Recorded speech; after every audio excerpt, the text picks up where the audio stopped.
तो इस कहानी की शुरुआत होती है एलेक नाम के एक बच्चे से, जिसके के पास एल्डास नाम का ये कोर्ट मजिशियन आया होता है। एल्डास वैसे तो एक कोर्ट मजिशियन था, यानी कि ये एक नोबल है जो कि किंगडम के लिए सर्व करता है, पर वो एलेक को मैजिक सिखाने के लिए आया था। एलेक को ये नहीं पता था कि एल्डास कहाँ से है और वो उससे मैजिक सीखने लग जाता है। ये दोनों रोज ही एक दूसरे के साथ ट्रेनिंग करा करते थे, क्योंकि एल्डास एक कोर्ट मजिशियन था और काफी ज्यादा पावरफुल था, तो इसीलिए उसने एलेक को काफी सारे स्पेल सिखाए थे। ये दोनों आज की ट्रेनिंग करने के बाद आराम से फिशिंग करने जा रहे होते हैं और ये दोनों बैठे बैठे फिशिंग कर रहे थे। तो एलेक एल्डास को बोलता है कि मुझे फिशिंग करना बिल्कुल भी अच्छा नहीं लगता, मैं तो चाहता हूँ कि तुम मुझे पूरी जिंदगी बस मैजिक के स्पेल्स ही सिखाते रहो, क्योंकि मुझे मैजिक सीखने में काफी ज्यादा मजा आता है। तब एल्डास एलेक को बोलता है कि अगर जिस स्पीड से तुम मैजिक को सीख रहे हो तुम वैसे ही सीखते रहे तो तुम किसी दिन फर्स्ट एड मेज बन जाओगे और फिर उसके बाद तुम अपने खुद के स्पेल्स बना सकोगे, फिर तुम्हें मेरी जरूरत नहीं होगी। तभी एलेक एल्डास से पूछता है, एल्डास मुझे तुमसे एक सवाल पूछना है, क्या तुम मुझे बता सकते हो कि तुम मुझे मैजिक क्यों सिखा रहे हो? तभी एल्डास बोलता है, अच्छा वो, अरे देखो भाई एक फिश पकड़े गए, चलो जल्दी से इसे खींचते हैं। और फिर ये दोनों अपनी पूरी ताकत लगाकर फिशिंग करते हैं, पर फिर ये देखते हैं कि वो फिश तो काफी ज्यादा छोटी सी थी और एलेक को एल्डास की इतनी ज्यादा कमजोर बॉडी पर काफी ज्यादा हंसी आ जाती है। अब अगला दिन होता है और ये दोनों वापस से पढ़ाई करना स्टार्ट कर देते हैं ताकि ये दोनों मैजिक स्किल्स को सीख सके। देखते ही देखते टाइम बीतता जाता है। एल्डास एलेक को काफी सारे मैजिक स्पेल सिखा देता है, क्योंकि एलेक एक फास्ट लर्नर था तो एल्डास उसे काफी सारे मैजिक स्पेल सिखा चुका होता है और वो भी काफी ज्यादा कम टाइम में, जिसकी वजह से एल्डास अब उसे बोलता है कि आज से तुम्हारी ट्रेनिंग खत्म हुई और तुम अब कैपिटल में जा सकते हो, पर हाँ मैं तुम्हें ये कहना चाहता हूँ कि आज के बाद मैं तुमसे काफी कम मिल पाऊंगा और हम दोनों की मुलाकात जब भी होगी जब किस्मत चाहेगी। और एलेक को काफी ज्यादा बुरा फील हो रहा होता है, क्योंकि वो नहीं चाहता था कि एल्डास उसे छोड़कर जाए, पर एल्डास जाते जाते एलेक को एक चीज बोलता है, एलेक मैं तुमसे यहाँ से जाने से पहले एक चीज बोलना चाहता हूँ, चाहे कुछ भी हो एक कोर्ट मजिशियन बिल्कुल मत बनना, क्या तुम मेरी ये आखिरी रिक्वेस्ट का पालन कर सकते हो? तब एलेक बोलता है कि कोर्ट मजिशियन नहीं बनना, पर तुम मुझे बता सकते हो अगर तुम्हारा गोल यही था कि मुझे तुम कोर्ट मजिशियन नहीं बनने दोगे तो तुमने मुझे मैजिक सीखने ही क्यों दिया? तब एल्डास बताता है दरअसल उसकी मॉम ने उसके ऊपर काफी ज्यादा फेवर करे थे, जिसके के बाद जब एल्डास को पता चला कि इसकी मॉम अब इस दुनिया में नहीं रही तो उसे उन फेवर को लौटाने का एक मौका मिल गया था, जिसको कि उसने एलेक को मैजिक सिखाकर पूरा कर दिया और इसके बाद एल्डास वहाँ से चला जाता है। अब कुछ साल बीतते हैं और एलेक को हम देखते हैं जो कि एक मैजिक एकेडमी वाले स्कूल में होता है। एलेक यहाँ पर रिकॉर्ड्स में देखता है कि जो एल्डास है दरअसल वो इसी मैजिक स्कूल से निकला हुआ है और इसने अपनी क्लास में टॉप रैंक अचीव कर रही थी। और फिर वो एल्डास के बारे में और इन्फॉर्मेशन गैदर करने लग जाता है, जिसमें कि उसे पता चलता है दरअसल एल्डास एक कोर्ट मजिशियन था जिसे कि कोर्ट से निकाल दिया गया था और एलेक को पता चल जाता है कि इसी वजह से लग रहा है वो काफी ज्यादा उदास रहा करता था, तो मुझे अब एक कोर्ट मजिशियन बनना पड़ेगा ताकि मैं कोर्ट को बदल दूं। मैं वो हर एक चीज करूंगा जो कि मेरी पावर में होगी ताकि मैं एल्डास को रिपे कर सकूं, बेशक ये करने के लिए मुझे उससे वो वादा तोड़ना पड़े। और अब एलेक ठान लेता है कि वो एक कोर्ट मजिशियन बनने वाला है और फिर वो एक प्रिंस की पार्टी में कोर्ट मजिशियन बन भी जाता है, पर आज उस पर प्रिंस काफी ज्यादा गुस्सा होता है और वो बोलता है, कोर्ट मजिशियन एलेक येग्रेट मैं तुम्हें आज से अपनी पार्टी से निकालता हूँ, तुम यहाँ से फायर हो जाओ। एलेक को समझ में नहीं आता ये क्या हुआ, तो वो अपने प्रिंस जिसका कि रेगुलस नाम होता है उससे सवाल जवाब करने लग जाता है। तो रेगुलस उसे बोलता है कि तुम्हारा हमारी पार्टी में क्या काम है? तब एलेक बताता है, मुझे तो एज अ सपोर्ट कैरेक्टर रखा हुआ है ताकि मैं आपको आपके मैजिक में असिस्ट करूं। तो क्या तुम मुझे बता सकते हो कि पिछली बैटल में तुमने हमारे लिए क्या कर रहा था? हमने अकेले नहीं, हम तीनों ने अकेले ही पूरा फ्रंट संभाला था और तुम तो अकेले पीछे बैठे हुए बिना किसी भी मैजिक को इस्तेमाल करे सिर्फ हमें लड़ते हुए देख रहे थे। हम नहीं चाहते कि हमारी पार्टी में कोई एक ऐसा बंदा हो जो कि सिर्फ बैठकर पीछे हमें देखे और जो कि ढंग से सपोर्ट मैजिक का भी इस्तेमाल ना कर सके, तो इसलिए मैं तुम्हें अपनी पार्टी से निकालना चाहता हूँ। तब एलेक बोलता है, दरअसल इसका एक कारण है कि मैं सिर्फ सपोर्ट मैजिक का इस्तेमाल क्यों करता हूँ, क्या आप वो कारण पहले सुन सकते हो? पर प्रिंस किसी भी मूड में नहीं था उसकी इस बकवास को सुनने के लिए, तो वो एलेक को सच में वहाँ से भगा देता है। बाकी दोनों टीम मेंबर्स भी एलेक को बोलते हैं कि तुम तो बस हमारे लिए बोझ हो, वो तो प्रिंस की दया है जो कि तुम अभी तक इस पार्टी में रुके, वरना हमारा बस चलता तो हम तुम्हें पहले ही दिन यहाँ से निकाल देते। लेकिन प्रिंस की भी कोई भी गलती नहीं है, क्यों? क्योंकि खुद हमारे ही किंग ने तुम्हें ऑर्डर दिया था प्रिंस की पार्टी में आने का। लग रहा है किंग को पता नहीं है कि तुम कितने ज्यादा यूजलेस हो। अब एलेक से उसका डैगर और कोर्ट मजिशियन की वेल भी छीन ली जाती है और एलेक अब डंजन में अकेला था।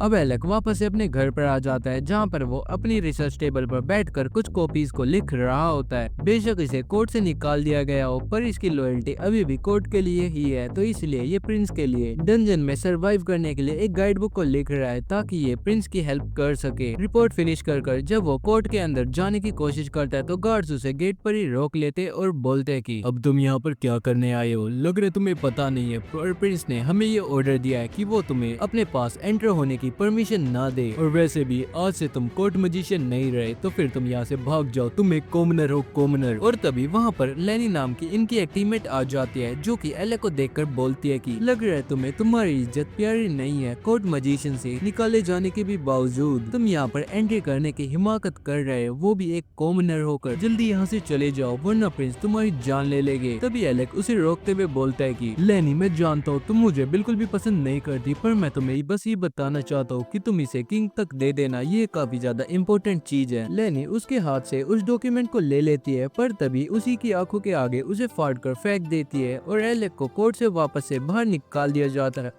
एलेक टाउन में अकेला घूम रहा था। वो सोचता है कि 4 साल हो गए मुझे एकेडमी से ग्रेजुएट हुए और इन 4 सालों में मैं एक कोर्ट मजिशियन भी बन गया था, पर पता नहीं ये क्या चक्कर है कि मुझे कोर्ट मजिशियन से निकाल दिया गया है। तभी एलेक को अपने पीछे से किसी की आवाज सुनाई देती है, और वो जब पीछे मुड़कर देखता है तो उसकी एकेडमी की एक दोस्त होती है, जो कि एलेक को देखते ही उसे गले मिलने लग जाती है। इस लड़की का नाम था यूरोहा। एलेक उसे अपने ऊपर सारी बीती हुई बातें बताता है, और यूरोहा एलेक को बोलती है कि मुझे भी ये गेल्डेन नाम का किंगडम बिल्कुल भी पसंद नहीं है। यहाँ पर सारे लोग नोबेलिटी को काफी ज्यादा इम्पोर्टेंस देते हैं, मुझे तो बस एक सिंपल एडवेंचर की लाइफ काफी ज्यादा पसंद है।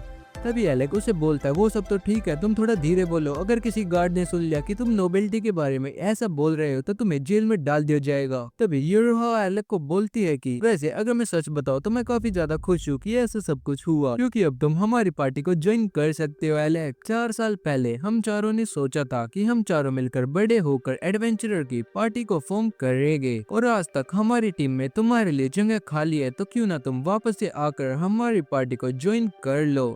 एलेक को तो ऐसा लगा था मानो उसे अंधेरे में कोई टॉर्च लेकर मिल गया हो, और उसकी आंखों से आंसू आ जाते हैं, और वो यूरोहा की पार्टी को ज्वाइन करने के लिए मान जाता है। यूरोहा उसका अपनी पार्टी में स्वागत करती है, जिसकी की रैंक ए थी, और इसकी पार्टी का नाम था द लास्टिंग पीरियड। अब वे दोनों मिलकर फिजिल नाम की एक कंट्री में जाते हैं, जहाँ पर काफी सारे डंजन्स होते हैं, और यहीं पर द लास्टिंग पीरियड का अड्डा भी होता है। पैलेस में भी ये खबर पहुंच जाती है कि जो एलेक है उसने अपनी कंट्री को छोड़ दिया है, और वो फिजिल नाम की एक छोटी कंट्री में जा रहा है। अच्छा जाने दो उसे, वैसे भी उसकी जरूरत हमारी पार्टी में बिल्कुल भी नहीं थी। मैंने तो सुना था कि वो अपनी एकेडमी का टॉपर रह चुका है, और उसने अकेले ही 40 फ्लोर का डंजन क्लियर कर रहा था, पर मुझे तो ये सब झूठ लग रहा है, क्योंकि वो काफी ज्यादा कमजोर था, और हाँ डरपोक भी। इस तरफ हम डंजन सिटी फिजल में देखते हैं, जहाँ पर यूरोहा और एलेक डंजन सिटी में घूम रहे थे। यूरोहा काफी ज्यादा एक्साइटेड होती है, और वो एलेक को बोलती है कि हम काफी दिनों से इस कंट्री में रह रहे हैं, तो चलो हम सबसे पहले तुम्हें गिल्ड ले जाकर रजिस्टर करवा देते हैं। जिसके के बाद वो एलेक को अपनी गिल्ड में ले जाती है, जहाँ पर जाने के बाद मिशा नाम की वहाँ पर अटेंडेंट मिलती है, जो कि इन दोनों को बोलती है कि जाओ अपना पास लेकर आओ, वरना फिर हमारी गिल्ड में शक्ल दिखाने की जरूरत बिल्कुल भी नहीं है। यूरोहा उसे काफी ज्यादा परसुएड करने की कोशिश करती है कि तुम प्लीज मान जाओ ना, मैं पास घर पर भूल गई हूँ, पर वो बिल्कुल भी नहीं मानती। फिर इसके बाद वो अटेंडेंट इन दोनों को बोलती है कि और वैसे भी तुम्हें नहीं पता हो तो मैं बता दूं, जो एलेक है वो भी रजिस्टर नहीं हो सकता, और तुम्हारी पार्टी में तो बिल्कुल भी नहीं, जो कि एक ए रैंक है। अगर इसे तुम्हारी पार्टी में रजिस्टर करना है तो फिर इसे कम से कम हमारी गिल्ड के साथ 2 साल तक रजिस्ट्रेशन करवाना होगा, जो कि इसके पास बिल्कुल भी नहीं है। तो इसी वजह से आई एम सॉरी बाबू। यूरोहा एलेक को बोलती है चलो कोई बात नहीं, अगर तुम गिल्ड के साथ 2 सालों से रजिस्टर नहीं हो, पर फिर भी तुम हमारी पार्टी के साथ एडवेंचरिंग तो कर ही सकते हो। तो चलो सबसे पहले हम ये देख लेते हैं कि इतने सालों में तुमने क्या क्या नई चीजें सीखी। हाँ वो कैसे देखोगी तुम, चलो सीधा 52 फ्लोर पे चलते हैं, वहाँ पर तुम्हारी सारी स्किल्स का टेस्ट हो जाएगा। इसके के बाद ये दोनों अकेले ही बिना और टीम मेंबर्स के सीधा फ्लोर 52 पर चले जाते हैं, जहाँ पर इन लोगों को चारों तरफ से कुछ बीटल्स ने घेर लिया था, और ये बीटल्स काफी ज्यादा पावरफुल होती है, और एलेक अपनी मैजिक स्पीड का इस्तेमाल कर इन बीटल्स को हरा देता है। तभी वहाँ पर और भी काफी सारी बीटल्स आ जाती है, और ये सारी बीटल्स नहीं थी, ये थी रेड फ्लैपर्स, जो कि काफी ज्यादा डेंजरस होती है, क्योंकि अगर इसने किसी को भी काट लिया तो उसे काफी ज्यादा दिनों तक हॉस्पिटल में भर्ती रहना पड़ता है। यूरोहा एक मैजिक शील्ड का इस्तेमाल कर अकेले ही आगे बढ़ने लग जाती है। एलेक उसे बोलता है ये तुम क्या कर रही हो, पर यूरोहा एलेक को बोलती है कि मुझे पता है तुम अभी अपनी फुल स्ट्रेंथ में नहीं आए हो, क्योंकि मैं तुम्हें देखकर ही बता सकती हूँ अगर तुम अपनी फुल स्ट्रेंथ में होते तो इजीली इनके पूरे नेस्ट को अकेले मिटा देते। क्या तुम्हें कोई चीज परेशान कर रही है? एलेक को याद आता है कि अब वो कोर्ट मैजिशियन नहीं है, इसका की मतलब है कि वो अपनी फुल पावर्स को इस्तेमाल कर सकता है। और तभी वो अपने मैजिक को एक्टिवेट करता है, जिसके के बाद एक ही फायर स्पेल से वो सारे हॉर्नेट्स को मार देता है।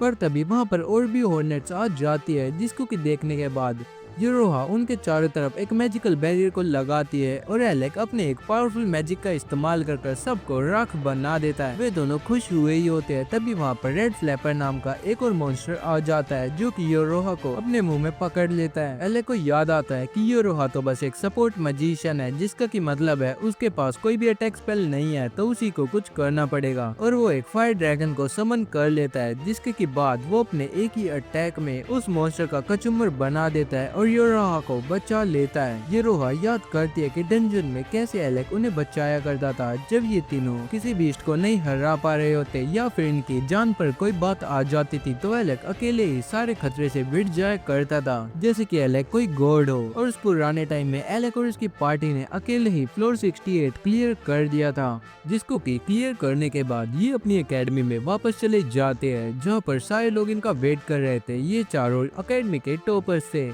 तभी लोग इनसे अपनी दोस्ती बनाना चाहते थे और फ्लोर 68 इनका ग्रेजुएशन टेस्ट था, जिनमें कि ये चारों पास हो चुके हैं। अब इन चारों का हम नाम जानते हैं, जिसमें से ऑलरेडी हमें एलेक और यूरोहा का नाम तो पता है। इस लड़के का नाम होता है ओनेस, जो कि इनकी पार्टी का एक वॉरियर था, और इस लड़की का नाम था क्रेसिया, जो कि इनकी पार्टी की एक हीलर और एक मैजिक कास्टर होती है। अब फाइनली ये लोग एकेडमी से ग्रेजुएट हो जाते हैं, जहाँ पर ये चारों काफी ज्यादा खुश थे और बाकी के तीनों लोग सोच रहे थे कि अब वे एक काफी फुल गिल्ड बनाएंगे। लेकिन तभी एलेक उन्हें रोकते हुए बोलता है कि एक बार तुम तीनों रुकोगे, दरअसल मुझे तुमसे कोई जरूरी बात करनी है। हाँ कहो। वो दरअसल मैं ये कह रहा था कि मैं नहीं चाहता कि मैं कोई एक एडवेंचरर बनूं, क्योंकि जैसे कि तुम्हें पता है कि उनकी जो इनकम होती है वो काफी ज्यादा अनस्टेबल होती है, उनका फ्यूचर इतना ज्यादा सिक्योर नहीं होता, तो मैं कोर्ट मैजिशियन बनने की सोच रहा था। एलेक को लगा था कि ये सारे लोग उससे काफी ज्यादा गुस्सा हो जाएंगे, पर इनका रिएक्शन बिल्कुल ही अपोजिट होता है। ये लोग एलेक के डिसीजन से काफी खुश थे और उसको किसी भी हालत में सपोर्ट करना चाहते थे, जिसके के बाद वे लोग एलेक की वेलबींग के लिए प्रे करते हैं। भाई हमें बिल्कुल मालूम है तुम इन फ्यूचर काफी ज्यादा स्ट्रॉन्ग होने वाले हो, और वैसे भी बेशक तुम कोर्ट मैजिशियन हो, पर हमारी पार्टी में तुम्हारे लिए तुम्हारी जगह हमेशा के लिए खाली रहेगी। तुम जब भी चाहो हमारी पार्टी में वापस आ सकते हो। और एलेक उनकी बात सुनकर काफी ज्यादा खुश हो जाता है। अब हम प्रेजेंट में आते हैं, जहाँ पर यूरोहा और एलेक मिलकर दारू पी रहे थे। यूरोहा एलेक को बोलती है मैं काफी ज्यादा बैड मूड में हूँ, क्योंकि तुम्हें पता है तुम्हारे उस फायर स्पेल से मेरे में भी आग लग जाती और मेरा चिकन फ्राई बन जाता। और वो एलेक को काफी ज्यादा डांटने लग जाती है, पर तभी सब पता चलता है कि ये सब तो नशे में कर रही थी और वो वहीं पर ढेर हो जाती है। एलेक उस पर अपने मैजिक से एक कोट पहना देता है। तभी एलेक के पीछे एक बंदा आकर खड़ा हो जाता है, जो कि एलेक को थोड़ा सा चिढ़ा रहा था, पर एलेक उसे इग्नोर कर अपनी दारू खत्म करने लग जाता है। तभी उस बंदे को काफी ज्यादा गुस्सा आता है और वो एलेक पर अटैक कर देता है, पर तभी हम देखते हैं कि एलेक ने एक मैजिक शील्ड बनाकर अपने ऊपर वाले उस अटैक को रोक लिया था। वो बंदा एलेक को देखकर बोलता है फाइनली आखिरकार तुमने मेरी तरफ देखा। एलेक येग्रेट, मैंने सुना है तुम काफी ज्यादा पावरफुल कोर्ट मैजिशियन थे गैल्डाना में। क्या मैं जान सकता हूँ तुम्हारे जितना इतना पावरफुल इंसान यहाँ पर हमारी छोटी सी गिल्ड में क्या कर रहा है? ले ये लो, तुम्हारे लिए मैं कुछ गिफ्ट लाया हूँ। और ऐसा बोलकर वो एलेक के लिए वहाँ पर एक पास रख देता है, जो कि एक एडवेंचरर का पास होता है। एलेक उसे देखकर बोलता है क्या तुम मुझे बता सकते हो तुम कौन हो और ये पास तुम्हारे पास क्या कर रहा है? तभी यूरोहा उसे बताते हैं कि ये यहाँ का गिल्ड मास्टर है, और गिल्ड मास्टर उसे देखकर बोलता है कि हाँ तो एलेक चलो तुम मुझे अपना मैजिक दिखाओ, चलो चलते हैं। और ऐसा बोलकर वो उसे एक अंडरग्राउंड फैसिलिटी में ले जाता है, जहाँ पर काफी बड़ी अरीना होती है। गिल्ड मास्टर उसे बोलता है कि वो कार्ड तुम्हें जब भी मिलेगा जब तुम मुझे अपने मैजिक से इम्प्रेस कर दोगे। यूरोहा बीच में उन्हें रोकने की कोशिश करती है, क्योंकि एलेक अभी अभी एक फाइट से आया है, पर एलेक उसे वहीं पर रोक देता है है और बोलता है। तुम चिंता मत करो, मेरे पास काफी ज्यादा माना है। और फिर इन दोनों का मैच स्टार्ट हो जाता है। गिल्ड मास्टर अपने आप को इंट्रोड्यूस करता है और बोलता है,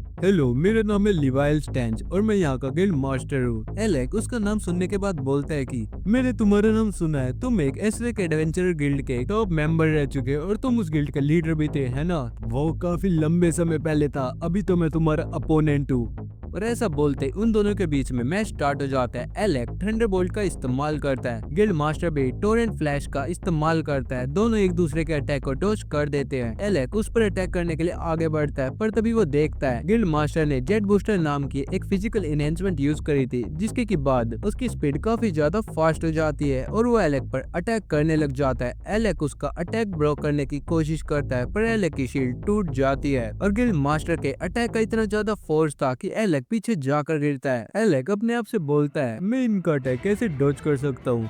और गिल्ड मास्टर सोचता है, अरे भाई तू बीच में ये सारी चीजें क्या सोच रहा है। एलेक बोलता, वो एक्चुअली ना मुझे होल्ड बैक करने की काफी बुरी आदत लग चुकी है, मैं कोर्ट मजिशियन जो था। चलो चलो अब कोई नहीं, अब मैं पूरा अटैक करूंगा। ऐसा बोलकर एलेक अपनी मैजिकल वॉन्ड को एक स्वॉर्ड में कन्वर्ट कर लेता है और सीधा गिल्ड मास्टर की तरफ बढ़ता है। गिल्ड मास्टर वापस से टोरेंट स्पेल का इस्तेमाल करता है, पर एलेक उसके सारे स्पेल को ब्लॉक कर रहा था।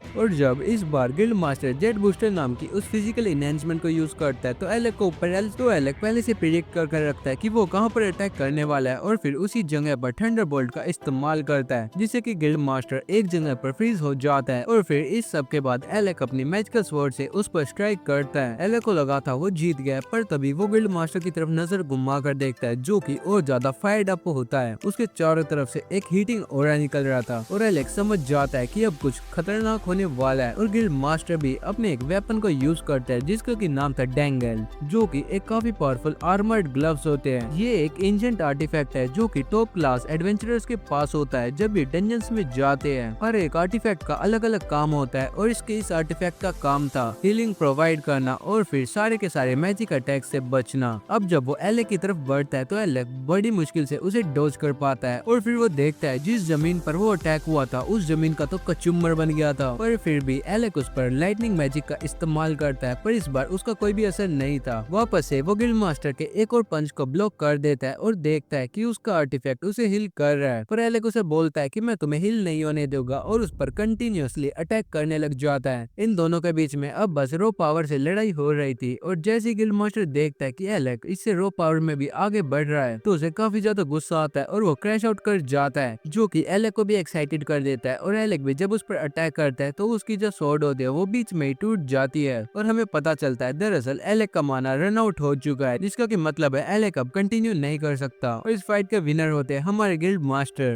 तभी वहाँ पर हमारा एलेक का पुराना दोस्त आ जाता है, जो कि होता है ओर्नेस्ट। ओर्नेस्ट गिल्ड मास्टर को बोलता है, हे तुम्हें शर्म आनी चाहिए, तुम एक एसरेक एडवेंचरर हो और फिर भी तुम अपने स्ट्रॉन्गेस्ट स्पेल का इस्तेमाल कर हमारे एक टीम मेंबर से लड़ रहे थे और अब तुम सोच रहे हो कि तुम उसे पास भी नहीं करोगे क्योंकि वो तुमसे लड़ाई में हार गया। तुम मेरा दिमाग खराब मत करो, लग रहा है तुम्हें पता नहीं है, पर मैं इसे ऑलरेडी पास कर चुका हूँ, वो तो बस मैं मजे कर रहा था। जिसके के बाद ओर्नेस्ट एलेक के पास आता है और उसे उठाकर एक सोफा पर ले जाता है। गिल्ड मास्टर भी वहाँ पर आराम से मजे में आया था, जो कि काफी ज्यादा सेटिस्फाइड था एलेक की फाइट से। पर ओर्नेस्ट का और ही कुछ मूड होता है। ओर्नेस्ट को काफी ज्यादा गुस्सा आ रहा होता है क्योंकि उस किंगडम ने एलेक को कोड मैजिशियन के उस पद से निकाल दिया, तो एलेक का दोस्त काफी गुस्से में होता है। तभी वहाँ पर मिशा नाम की उनकी अटेंडेंट फिर वहाँ पर मिशा नाम की अटेंडेंट की एंट्री होती है, जो कि गिल्ड मास्टर को वहाँ से ले जाती है। अब ओर्नेस्ट यूरोहा को बोलता है, चलो अब तुम मुझे एलेक के पास्ट के बारे में सब कुछ बताओ कि इसके साथ वहाँ पर क्या क्या हुआ। और वो उसका पूरा पास्ट सुनकर बोलता है कि ये सब क्या हो रहा है, उन्होंने एलेक को समझ कर क्या रख रखा था। एलेक एक अटैक मैजिशियन है, पर उसको उस क्राउन प्रिंस की बेबी सिटिंग में लगा दिया था। यहाँ तक कि एलेक को कोई भी सपोर्ट मैजिक नहीं आता, पर उसे सपोर्ट मैजिक उसी क्राउन प्रिंस के चक्कर में सीखना पड़ा था। वो तो इसे बस एक बच्चे की तरह ट्रीट कर रहे थे। यूरोहा भी उसकी बात से टोटली एग्री कर रही होती है। अब बस ओर्नेस्ट का पूरा पारा हाई हो जाता है और उसके हाथ की बोतल भी फूट जाती है। अगर उसे मौका मिलता तो वो उस किंगडम पर अकेला ही वॉर जारी कर देता, पर तभी एलेक की भी आँख खुल जाती है और वो उठकर बैठ जाता है। अपने पुराने दोस्त से मिलकर वो काफी ज्यादा खुश होता है। यूरोहा यूरोहा उसे खुशखबरी देती है कि टंडना तुम्हें मिल गया है तुम्हारा नया ए रैंक कार्ड, इसका मतलब है तुम अब हमारी गिल्ड में हो।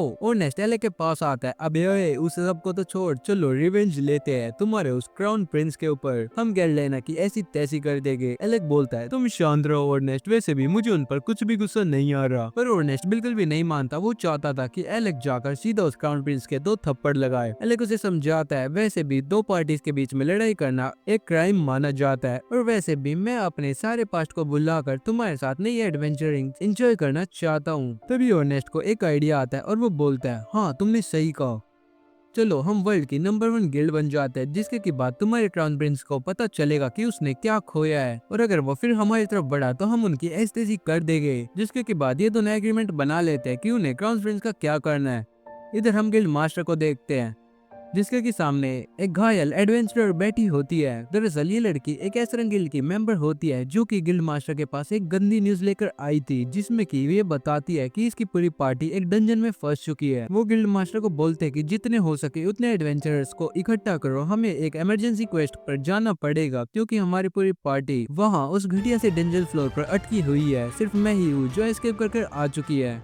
इसके के बाद गिल्ड मास्टर वहाँ के सारे टॉप एडवेंचरर्स को बुलाता है। तब गिल्ड मास्टर उन सबको समझाता है कि एस रैंक पार्टी के साथ क्या हुआ, और वो वहाँ के फ्लोर 64 पर अटके हुए, जहाँ पर एक टैंक किलर लेवल का एक मॉन्स्टर आ चुका है। उधर गिल्ड मास्टर सबको उनका मिशन बता रहा था। इधर क्रासिया भी आ जाती है, जिसे कि देखकर एलेक काफी खुश होता है, और फिर वे दोनों बातें करने लग जाती है। क्रासिया एलेक पर एक हीलिंग मैजिक का इस्तेमाल करते हैं, जिससे एलेक की सारी इंजरी हील हो जाती है। एलेक एकदम नया बन गया था।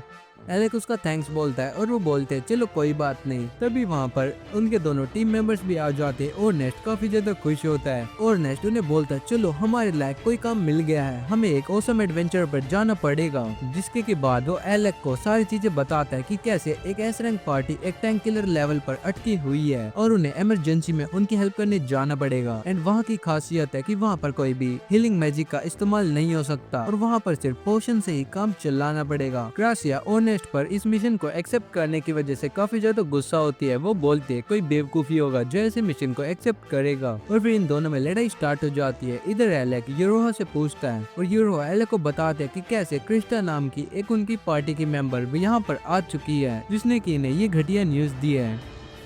तब उन्हें गिल्ड की हेल्प करने के लिए ये इमरजेंसी क्वेस्ट एक्सेप्ट करनी होगी, और सीधा फ्लोर 64 पर जाना पड़ेगा, जिसके कि फ्लोर बॉस से उन्हें लड़कर जीतना भी पड़ेगा। पर ऑर्नेस्ट उन्हें बोलता है हमें घबराने की कोई भी दिक्कत नहीं है, क्योंकि उन्होंने ऐसा हमें बैकअप ही रखा है, हम तो बस वहाँ पर एक्स्ट्रा में जा रहे हैं ताकि अगर कुछ भी गड़बड़ हो तो हम वहाँ पर हेल्प आ सके। और एलेक काफी ज्यादा दुविधा में होता है कि उसे ये मिशन एक्सेप्ट करना चाहिए, पर तभी ऑर्नेस्ट, क्रेशिया और यूरोहा उसे पूछती है कि अगर तुम चाहो तो इस मिशन को मना कर सकते हो, हम तुम्हें जज नहीं करेंगे, अगर तुम स्लो लेना चाहते हो तो तुम स्लो ले सकते हो, हम तुम्हारी पूरी मदद करेंगे और तुम्हारे डिसीजन को सपोर्ट करेंगे। और एलेक उन्हें बोलता है कि वो उस मिशन पर जाना चाहता है, जिसके कि सुनकर ये चारों फायर्ड अप हो जाते हैं, और अगले ही पल उस डंजन के बाहर खड़े होते हैं। पर अब इनके आगे एक प्रॉब्लम आ जाती है, क्योंकि वे एडवेंचरर्स 64 फ्लोर पर फंसे हुए थे, तो जब तक वे वहां पर पहुंचते तब तक काफी ज्यादा देर हो जाती, और हो सकता है इन्हें बीच में कोई दिक्कत परेशानी भी देखने को मिल सकती है। तो इसलिए यूरोहा अपनी जेब में से एक क्रिस्टल को निकालती है और सबको बताती है कि दरअसल जो ग्रैंड मास्टर है उन्होंने पहले ये सारी चीजें सोच कर रखी थी, और उसने इन्हें क्रिस्टल दिया था ताकि वो सीधा 64th फ्लोर पर टेलीपोर्ट हो सके। पर फिर भी इनका ये जो क्रिस्टल है वो सिर्फ इन्हें 52 फ्लोर पर ही लेकर जा सकता है, आगे इन्हें खुद ही जाना पड़ेगा। पर उसकी भी कोई दिक्कत नहीं है, क्योंकि इसे एक शॉर्टकट पता है। अब अंदर जाने से पहले यूरोहा सबको बताता है कि अंदर का जो बॉस है वो एक अनडेड है, इसका मतलब है उस पर कोई भी मैजिकल अटैक का कोई भी असर नहीं होने वाला, उस पर सिर्फ होली मैजिक का इस्तेमाल कर उसे हराया जा सकता है। और क्योंकि सिर्फ एलेक को ही होली मैजिक का इस्तेमाल करना आता है, तो फिर इसलिए वो इनकी टीम में सबसे ज्यादा इम्पोर्टेंट कैरेक्टर है। अब ऑर्नेस्ट के बोलने से यूरोहा उस क्रिस्टल को फोड़ देती है, जिसके बाद ये सीधा डंजन के अंदर टेलीपोर्ट हो जाते हैं, जहाँ पर आते इन पर काफी सारे स्केलेटन्स हमला करने लगते हैं। और नेस्ट अपना एक वेपन निकालता है जो कि होता है एक स्पीयर, और एक एक कर उन सारे स्केलेटन से लड़ने लग जाता है। और नेस्ट काफी पावरफुल था, और वो स्केलेटन उसके लिए कुछ भी नहीं होते, वो इजीली उन्हें हराते हुए आगे बढ़ रहा था। यूरोहा और नेस्ट को बोलते तुम थोड़ी देर शांत नहीं रह सकते, मैं तुम पर सपोर्ट मैजिक का इस्तेमाल करने वाली थी। एलेक बोलता है वो सब तो ठीक है, पर क्या तुमने मुझे बताया नहीं, हमारे और नेस्ट के पास भी इसका खुद का आर्टिफैक्ट परफेक्ट है। और ऑर्नेस्ट के इस ब्लैक स्पीयर की खासियत थी कि ये कभी भी टूट नहीं सकता। एलेक ऑर्नेस्ट से पूछता है, ऑर्नेस्ट क्या मैं तुम्हारी कोई हेल्प कर दूं? पर ऑर्नेस्ट बोलता है, नहीं भाई, तो अपनी एनर्जी कंजर्व कर रख, तुझे मेन बॉस को अकेले ही हराना पड़ेगा, ये साइड हसल तो मैं देख लूंगा। तभी एलेक को अपने पीछे से किसी की प्रेजेंस फील होती है और वो सीधा थंडरबोल्ट से उस पर अटैक करता है। बाकी टीम मेंबर्स एलेक से पूछते हैं क्या उसने कुछ सेंस करा, तो एलेक बताता है हाँ, उसे ऐसा लगा उसके पीछे कोई आया है, पर उन्हें वहाँ पर कोई भी नहीं दिख रहा था क्योंकि इनका जो अपोनेंट था वो था इनविजिबल। लेकिन एलेक काफी ज्यादा परसेप्टिव था, तो फिर उसे तुरंत ही खतरे की घंटी बज जाती है और वो अपनी स्वॉर्ड से उस पर अटैक कर देता है। और ये होता है एक जायंट रीपर जो कि इनविजिबल भी हो सकता है। और नेक्स्ट एलेक को बोलता है चलो अच्छी बात है, तुमने अपनी परसेप्शन तो उस 2 कौड़ी के क्राउन प्रिंस के हाथों नहीं गवाई। और एलेक भी उस रीपर को हरा देता है, जिसके बाद ऑनेस्ट बताता है कि दरअसल उसे पता था रीपर उनके पीछे है, बस वो एलेक का टेस्ट लेना चाहता था और एलेक इस टेस्ट में पास हो चुका है। तभी वहाँ पर और ज्यादा सोल्जर्स आ जाते हैं। यूरोहा उन सबको याद दिलाते हैं कि वे एक रेस्क्यू मिशन पर है, तो उन्हें बस उसी पर ध्यान देना चाहिए, इन मॉन्स्टर्स को तो इग्नोर कर दो। लेकिन ऑर्नेस्ट और एलेक नहीं मानते, वे चाहते थे कि वे इन सब का सफाया करते हुए चले। वे आगे बढ़ते, यूरोहा उन पर सपोर्ट मैजिक का इस्तेमाल करती है। ऑर्नेस्ट और एलेक अकेले ही पूरे बैटलफील्ड में कोहराम मचा रहे थे। तभी एलेक उन्हें पीछे हटने के लिए बोलता है और अपने एक काफी पावरफुल थंडरबोल्ट का इस्तेमाल करते हुए सबका कचुम्बर बना देता है। तभी ऑर्नेस्ट एलेक को बोलता है, एलेक मैंने एक चीज देखी है, तुम हमेशा थंडरबोल्ट का इस्तेमाल करते हो, तुम मुझे बता सकते हो ऐसा क्यों? तुम्हारे पास तो वैसे भी काफी सारे स्पेल्स थे ना। एलेक इस बात को कवर करते हुए बोलता है कि दरअसल थंडरबोल्ट कास्ट करना सबसे आसान है, तो इसलिए वो इसी को यूज करता है। लेकिन ऑर्नेस्ट को पता था कि एलेक कुछ तो छुपा रहा है, तो इसलिए वो एलेक से पूछता है, पर एलेक उसे सीक्रेट बताने के लिए मना कर देता है। तभी वहाँ का जो ग्राउंड होता है वो शेक होता है और ऐसा लग रहा था मानो फ्लोर बॉस वहाँ पर आ चुका हो। तो ऑर्नेस्ट के ऊपर स्पीड बूस्ट कर उसे फ्लोर बॉस के पास भेज दिया जाता है। बाकी सारे मेंबर्स भी उसके आगे आ रहे थे, ये जल्दी जल्दी वहाँ पर भागकर जा रहे थे। जैसे वो एंट्रेंस से बाहर निकलते तो वो देखते हैं कि एस रैंक की जो टीम थी उसके एक मेंबर के पीछे एक फ्लोर बॉस पड़ा हुआ था। वो एस रैंक मेंबर इनसे मदद के लिए पुकार रहा था, पर ये सारे उसे इग्नोर कर रहे थे। एलेक उनसे पूछता है ये उनकी हेल्प करने के लिए क्यों आगे नहीं बढ़ रहे? तब ये लोग बोलते हैं कि दरअसल ये जो बंदा है इसका नाम है लोकी और ये ऐसी हरकतें करता रहता है, पर ये असलियत में काफी ज्यादा पावरफुल है, तो इसके बीच में आने का कोई भी असर नहीं पड़ता और वैसे भी मुझे बिल्कुल भी पसंद नहीं है। तभी लोकी उस मॉन्स्टर से भागते भागते गिर जाता है। एलेक को लग रहा था मानो वो मॉन्स्टर उसे खा जाएगा, पर क्रिस्टिया उसे वहीं पर रोक देती है और बोलती है अभी देखना अभी क्या होने वाला है। और जैसे वो मॉन्स्टर वहां पर आता है तो एक स्पेल एक्टिवेट हो जाता है, जिससे कि एक फ्लेयर बेम निकलती है जो कि उस मॉन्स्टर के आर पार हो जाती है और हमें लोकी की खासियत पता चलती है जो कि होता है ट्रैप मैजिक। और उस मॉन्स्टर पर मल्टीपल अटैक्स होने लग जाते हैं क्योंकि वो अब लोकी के ट्रैप में फंस चुका था। पर तभी उस मॉन्स्टर को भी गुस्सा आ जाता है और वो लोकी पर अटैक करने के लिए स्पेल कास्ट करने लग जाता है। लोकी ने ये तो एक्सपेक्ट नहीं कर रहा था, पर तभी स्मोक में से उड़ता हुआ ऑर्नेस्ट आता है और लोकी को बचा लेता है। तभी वहाँ पर एलेक आगे आता है और अब एलेक वर्सेस फ्लोर बॉस होने वाला है। फ्लोर बॉस जैसे ही एलेक पर अटैक करता है तो एलेक उसका मैजिकल शील्ड से अटैक ब्लॉक कर लेता है, लेकिन वो मॉन्स्टर उन्हें वहीं पर छोड़कर सीधा लोकी की तरफ भागता है। एलेक उस पर थंडरबोल्ट का इस्तेमाल करता है, पर उस पर एक स्क्रैच भी नहीं आई थी। तभी ऑर्नेस्ट उसे चकमा देकर उसी के नीचे से निकलकर भाग जाता है और ऑर्नेस्ट लोकी को उनके पास फेंक देता है ताकि ये मॉन्स्टर एलेक की तरफ अट्रैक्ट होए। यूरोहा क्रासिया को बोलते है तुम इसे क्लिफ के ऊपर ले जाओ। वे लोग वेट करते हैं जब तक क्रासिया लोकी को अच्छी सी जगह पर सेफली नहीं पहुंचा देती, जिसके के बाद अब इन दोनों की फाइट स्टार्ट हो जाती है। यूरोहा ऑर्नेस्ट को सपोर्ट मैजिक देती है, जिसके के बाद ऑर्नेस्ट अकेले उससे आगे बढ़ने चला जाता है। ऑर्नेस्ट बड़े ही आसानी से उसके सारे अटैक्स को ब्लॉक कर रहा था और उस पर काउंटर अटैक भी कर रहा था, लेकिन तभी ऑर्नेस्ट को मॉन्स्टर उठाकर फेंक देता है और यूरोहा पर अटैक करता है। यूरोहा शील्ड का इस्तेमाल करके बच जाती है और एलेक को एक ओपनिंग मिल जाती है। एलेक उस मॉन्स्टर के चारों तरफ मल्टीपल स्पेल्स को कास्ट कर देता है। लोकी भी इसकी स्किल को देखकर इम्प्रेस हो जाता है। और वैसे मैं बता दूं, ये जो लोकी है ये एक एस रैंक एडवेंचरर है, यानी कि ये यहाँ पर सबका सीनियर है। लोकी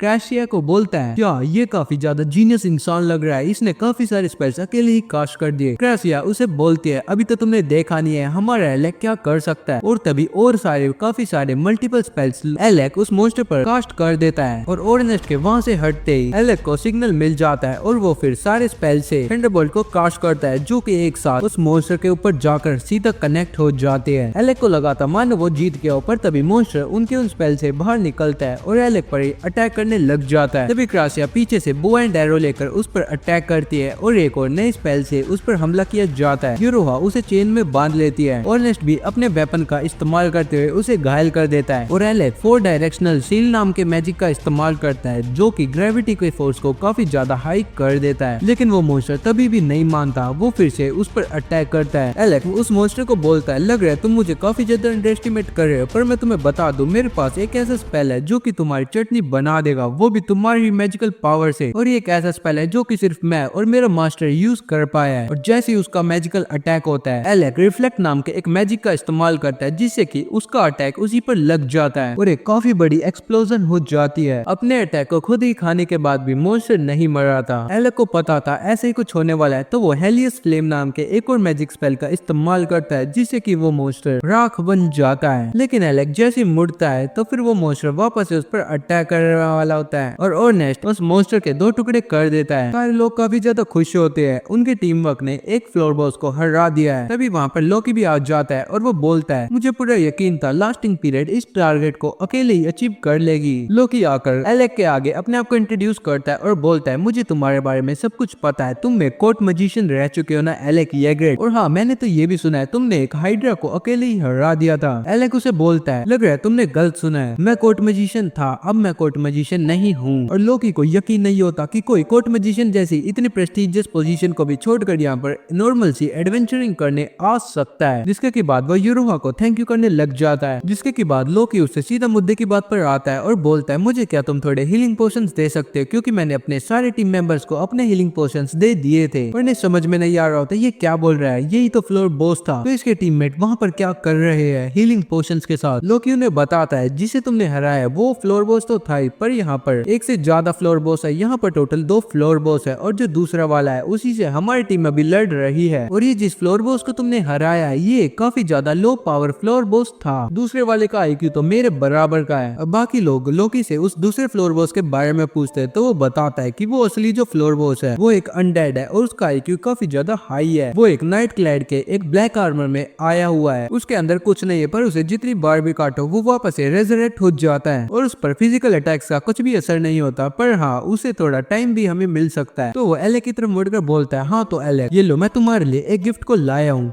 और ऐसा बोलकर वो एक मैजिकल वॉन्ड को एलेक को दे देता है। वो एलेक को बताता है, मैंने देखा तुम्हारा फाइटिंग स्टाइल काफी ज्यादा फ्रंट लाइन सोल्जर जैसा है, तो इसलिए मैंने तुम्हारे लिए ये स्पेशली आर्टिफैक्ट को लाया हूँ। एलेक उसकी इतनी परसेप्शन को काफी ज्यादा प्रेज करता है और लोकी बताता है वो भी एक सपोर्ट मेज है। और जब एलेक उस आर्टिफैक्ट को एक्टिवेट करता है तो वो एक स्वॉर्ड बन जाती है और इसकी स्वॉर्ड का नाम था स्क्वाड। और आज से ये एलेक की है, पर ऑब्वियसली क्योंकि लोकी ने दिया है तो ये फ्री में नहीं आई होगी। तो एलेक उसे इसी के बारे में पूछता है। यूरोहा उसे बीच में रोकते हुए बोलते है कि मुझे पता है इसने ऐसा क्यों करा है, वो एलेक को फ्रंट लाइन पर लड़ते हुए देखना चाहता है। और लोकी यूरोहा की बात को सही साबित करते हुए बोलता है कि बिल्कुल सही कहा यूरोहा, एलेक मैं देखना चाहता हूँ कि तुम बिना मैजिक के कैसे लड़ सकते हो। आज तुम फ्रंट लाइन पे लड़ोगे उस बॉस के साथ, वो भी बिना किसी मैजिक के। बाकी के टीम मेंबर्स काफी ज्यादा कंफ्यूज हो जाते हैं कि ये तो लोकी कुछ बकवास कर रहा है, पर एलेक इसकी इस बात को मान जाता है। अब हम अगले पार्ट में देखेंगे कि कैसे एलेक उस फ्लोर बॉस को बिना किसी मैजिक का इस्तेमाल करे डिफीट करता है। और हाँ हम लोकी की कुछ चालबाजियों को भी देखेंगे। ये